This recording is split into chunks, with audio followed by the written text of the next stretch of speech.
रामगढ़ जिले के बरकाकाना ओपी क्षेत्र के हेहल स्थित मां छिन्नमस्ती के सीमेंट एंड इस्पात फैक्ट्री में देर रात हुए टरबाइन ब्लास्ट से हड़कंप मच गया। हादसे में 3 कर्मियों की दर्दनाक मौत हो गई, जबकि एक कर्मी गंभीर रूप से घायल बताया जा रहा है। घायल का इलाज रांची के देवकमल अस्पताल में कराया जा रहा है। जानकारी के मुताबिक पावर प्लांट के टरबाइन में ओवर स्पीडिंग के बाद पैनल में ओवर हीटिंग हुई, जिसके बाद सुरक्षा उपकरणों के फेल होने से ब्लास्ट होने की बात सामने आई है। घटना के बाद आक्रोशित मजदूरों ने फैक्ट्री प्रबंधन पर सुरक्षा मानकों की अनदेखी का आरोप लगाया है। मजदूरों का कहना है कि अगर सुरक्षा व्यवस्था बेहतर होती तो इतना बड़ा हादसा टाला जा सकता था। मजदूरों और स्थानीय नेताओं ने मृतकों के परिजनों को उचित मुआवजा देने और पूरे मामले की उच्च स्तरीय जांच कराने की मांग की है।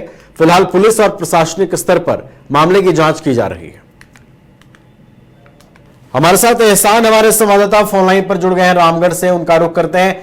एहसान, देखिए एक बार फिर से टरबाइन फैक्ट्री में हादसा हुआ है, 3 कर्मियों की मौत हो गई है और टरबाइन ब्लास्ट ये कैसे हुआ, किसकी लापरवाही इस बार नजर आ रही है एहसान, और क्या सुरक्षा मानक एक बार फिर खरा उतर नहीं पाया?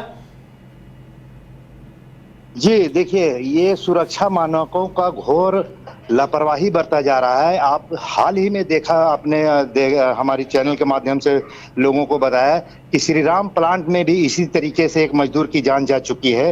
और आज फिर से एक बार रामगढ़ जिले के बरकाकाना हेहल स्थित मां छिन्नमस्ती के सीमेंट एवं इस्पात फैक्ट्री में ये घटना रात्रि लगभग 11 बजे अचानक घटी। हालांकि ये मीडिया को तब सुबह जब ग्रामीणों के द्वारा विरोध प्रदर्शन जारी हुआ तब हम लोगों को मालूम हुई है। मैं बता दूं आपको कि जब हमारी बात जब एक इंजीनियर से हुई जो वहां पे कार्यरत हैं, उनसे जब हमारी बात हुई तो उन्होंने बताया कि हमने कई बार जो है प्रबंधन को इसकी सूचना दी है कि यहाँ पे जो है एसी लगाया जाए। एसी नहीं लगाने के कारण ये हीटिंग से ये घटना घटी है। तो मैं बता दूं आपको कि जिस तरीके से यहाँ पे लगातार रामगढ़ जिले में जितनी फैक्ट्रियां हैं और आए दिन कुछ ना कुछ घटनाएं घटती जा रही है। कभी कोई इंजर्ड हो जाता है तो इस मामले को रफा दफा प्रबंधन द्वारा कर दिया जाता है।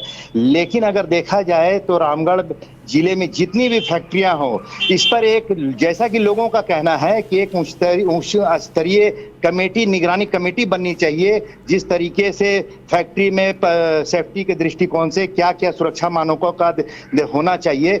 ये अगर इस तरीके से होता तो शायद आज 3 इंजीनियर का मृत्यु नहीं होता। अब मैं बता दूं आपको कि इस तरीके से घटना ये लगातार रामगढ़ जिले के अनेकों फैक्ट्री में घटती है।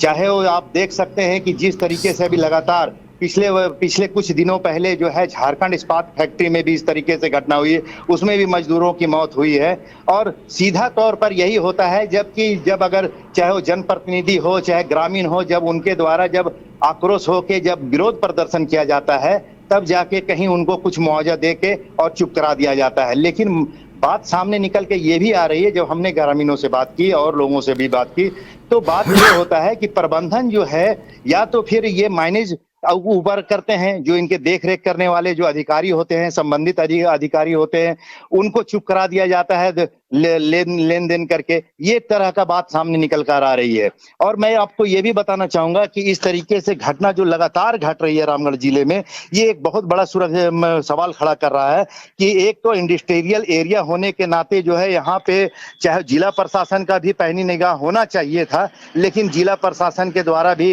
कहीं ना कहीं अनदेखी किया जा रहा है। जी चलिए, तो जिला प्रशासन की ओर से भी अनदेखी हो रही है। इसके अलावा सुरक्षा मानकों का सही ढंग से जो वहां पर इंप्लीमेंटेशन है वो नहीं दिखाई दे रहा है।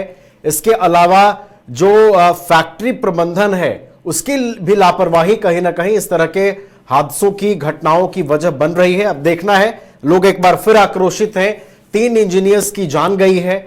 अब कितना प्रबंधन जागता है और आगे इस तरीके की घटनाएं ना घटे, इसकी पुनरावृत्ति ना हो, इससे किस तरीके से बचती है प्रबंधन, इसका इंतजार रहेगा। बहुत बहुत आपका शुक्रिया एहसान, हमारे साथ जुड़ने के लिए, तमाम जानकारियां पहुंचाने के लिए।